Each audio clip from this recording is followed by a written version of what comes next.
कृष्ण कृष्ण हरे हरे हरे राम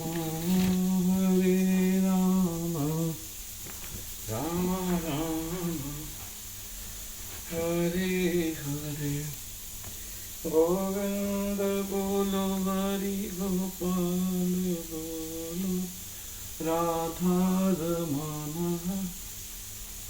आज हम श्रीमद् भागवतम का पहले स्कंद का पेज 9 पढ़ेंगे। परंतु आचमन करने के पश्चात अश्वत्थामा उस अस्त्र को छोड़ने के लिए मंत्रों का उच्चारण करने लगा, परंतु उसे वापस कैसे खींचना है उसे इस विद्या का ज्ञान नहीं था। ब्रह्मास्त्र के छूटते ही समस्त दिशाएं तीव्र प्रकाश से आलोकित हो उठी। इस गंभीर स्थिति को देखते हुए भयभीत अर्जुन ने श्री कृष्ण से कहा, हे नाथ, अब आप परम भगवान हैं, केवल आप ही अपने भक्तों के हृदय को अभय प्रदान करने में सक्षम हैं। जरा देखिए ये अद्भुत तेज किस प्रकार समस्त दिशाओं को निगले जा रहा है। श्री भगवान ने उत्तर दिया, मृत्यु के भय से अश्वत्थामा ने ब्रह्मास्त्र का सहारा लिया है। यह प्रचंड अग्निमय प्रकाश उसी के द्वारा छोड़ा है। इस ब्रह्मास्त्र के भीषण तेज और गर्मी को अन्य ब्रह्मास्त्र ही निरस्त कर सकता है, इसलिए तुम अपना ब्रह्मास्त्र छोड़कर इसे शांत करो। आचमन करने के उपरांत अर्जुन ने सर्वप्रथम भगवान श्री कृष्ण की परिक्रमा की और फिर अपने ब्रह्मास्त्र छोड़ दिया। जब ये दोनों अस्त्र परस्पर टकराए, संपूर्ण आकाश एक विकास अग्निचक्र से आच्छादित हो गया। इसके तेज से तीनों लोगों के प्रत्येक प्राणी झुलसने लगे।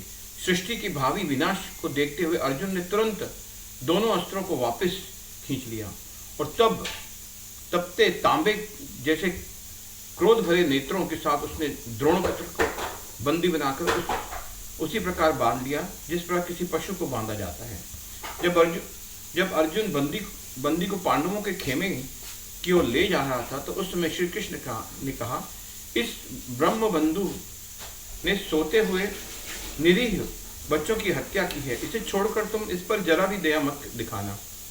इसका ये जघन्य कार्य युद्ध के नियमों के विरुद्ध है। यह क्रूर और पापी व्यक्ति मृत्युदंड के लिए सर्वथा योग्य है। इसकी हत्या से उसका कल्याण होगा, क्योंकि यदि इसे अभी दंड नहीं मिलेगा तो इसे अपने पापों के लिए नरक की यातनाएं झेलनी पड़ेंगी। अर्जुन, स्मरण रखो कि तुमने द्रौपदी को वचन दिया है कि तुम अपने परिजनों के हत्यारे का वध करोगे। यद्यपि श्री कृष्ण अर्जुन की परीक्षा ले रहे थे, अर्जुन अश्वत्थामा को मारना नहीं चाहते थे। अपने खेमे में पहुंचकर अर्जुन बंदी अश्वत्थामा को द्रौपदी के सम्मुख लाए, जो अभी तक अपने मृत पुत्रों के लिए विलाप कर रही थी। जब द्रौपदी ने अपने सामने द्रोणपुत्र की रस्सियों के बंधा खड़े देखा, एक निष्पाप सदहृदय स्त्री होने के कारण उसने सबसे पहले उसे प्रणाम किया। इतना ही नहीं, वे इस दृश्य को सहन नहीं कर सकी कि उनके पति के गुरुपुत्र को एक जानवर की भांति बांधा गया था। ये देखकर द्रौपदी अर्जुन की याचना करने लगी, ब्राह्मण होने के कारण ये हमारे गुरु के समान हैं, आप इन्हें मुक्त कर दीजिए। कृपी अपने पति के साथ केवल इसलिए सती नहीं हुई क्योंकि उनका ये पुत्र अभी तक जीवित था। मैं नहीं चाहती कि वे भी पुत्र वियोग की उसी पीड़ा में से गुजरे जिससे मैं गुजर रही हूँ। यदि कोई क्षत्रिय किसी ब्राह्मण का अपराध करके उसे क्रोधित करता है तो उस क्रोध की अग्नि संपूर्ण राजपरिवार को भस्म कर सकती है। महाराज युधिष्ठिर पूरी तरह द्रौपदी के कथन से सहमत थे और तब नकुल, सहदेव, सात्यकी, भगवान श्री कृष्ण, अर्जुन एवं वहां उपस्थित अन्य स्त्रियों ने भी इसका अनुमोदन किया, परंतु भीम पूरी तरह इसके विरोध में थे। वे अश्वत्थामा पर प्रहार